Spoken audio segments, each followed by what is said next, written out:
Hello, welcome to my video blog where we sit at the intersection of faith, LGBT, and Christian communities. Today I want to talk to you about speech and good and bad fruit from speech.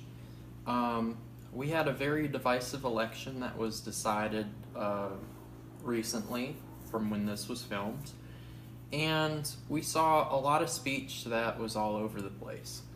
Now, another thing that happens with LGBT is they end up remembering the snide comments or something said at the Christmas party 2 years ago from people. Not necessarily towards them because they might be in the closet at such a place, but they remember that you're not safe. And it sticks with them. And it pretty much is like, oh, you must be homophobic. And there runs a real risk when you're LGBT that you'll reject other people before you give them a fair chance to reject you.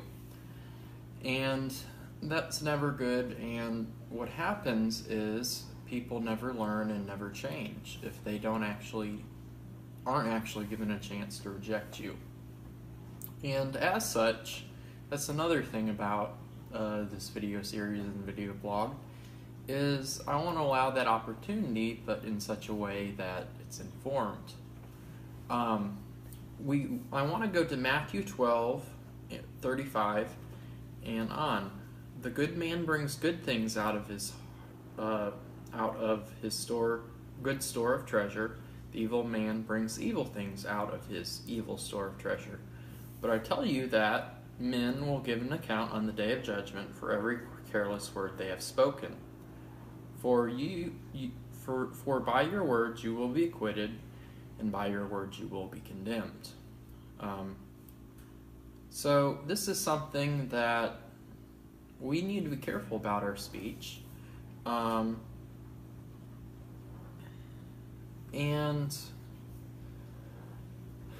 especially with people around us. Not that they need to be treated with a kid glove, or anything like that. No, it doesn't work like that. Now, am I sore about the election? Actually, I'm not.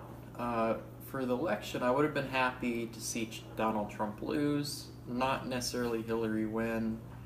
And the thing is, politically, people will vote for their own interests.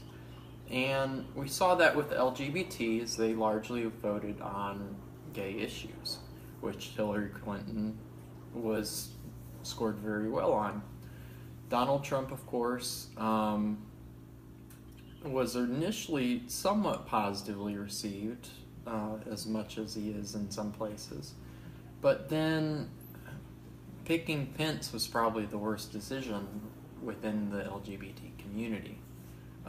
Pence in the 2000s pretty much wanted insurance companies in the state to pay for conversion or gay conversion therapy. You also had, or ex-gay therapy. You also had him wanting to jail people in 2013, not that long ago, for gay couples applying for a marriage license. And so you have him also sign something within one day and overnight and not reverse it that cost his state $600 million. And that kind of rashness is not necessarily something that is positive, or good for everyone, or good for the country. But the other thing is religious freedom and such, and non-discrimination based on it. There are a lot of people who religiously are okay with same-sex weddings, and that's okay. They should not necessarily be held to other people's religious beliefs, especially if they are asking for wedding services. We have seen that with wedding services that gay weddings are now a part of the business.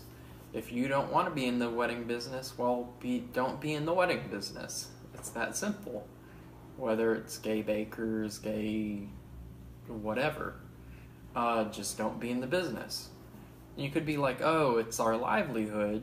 Well, that same discrimination has applied to LGBT for years, and when it came to religious schools and other things, and if you really don't want to be involved or want that freedom, then, and for everyone to be on the same page, you can't really have that as a public business in today's society, because you have to serve every reasonable customer. In some ways, I'd be okay if they hung a sign outside, "No gays allowed," or something that we would actually recognize as discrimination for what it is, and we could take our business elsewhere, whether straight or gay, or straight ally or gay ally. But even so, we need to be careful with these careless words. We need to be careful when we wrap something like discrimination in religious language. We need to be careful with comments we make about some faggot at a Christmas party, or things like that, because it's like, I remember everyone at work who has made those type comments before when it comes to LGBT topics. And some people are perfectly okay. And it's not necessarily that I always withdraw from them, but I know. And I have been an excellent judge of character in it. And I know. And I think in some ways, God has a similar judgment towards us. Is He has such a memory, like the LGBT when they're slighted, and He'll bring things into judgment, including our speech. I'll leave you with that.